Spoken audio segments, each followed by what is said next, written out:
cost volume profit analysis. No? Okay?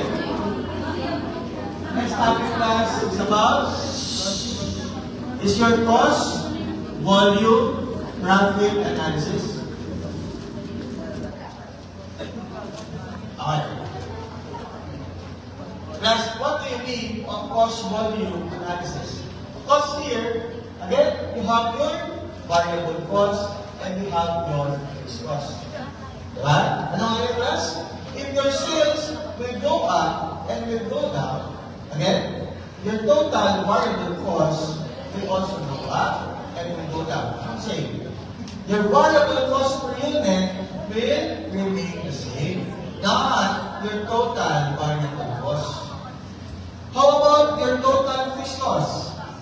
It will remain the same. It will remain the same. But how about your fixed cost per unit? Vary inversely. Diba? Ito naman ay tataas, bababa no? Bababa no, tataas. Ating fixed cost per unit. Diba? Okay.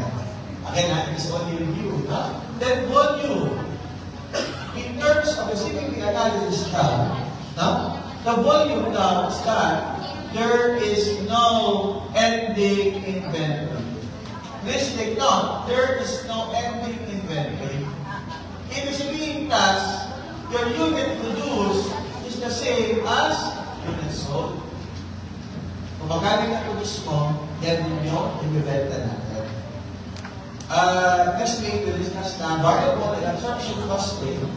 Okay? There is an ending inventory. Again, ang UP, University of the Philippines. And then, unit produced and unit sold. Kasi ito, USD. Okay. Plus, in terms of your profit, we will follow what you call contribution margin format. Okay? We go back to your accounting one. Sir Albert Rivera pa kayo, ano si Sir Mateos, di ba? Ano ba yung formula ng ating net income?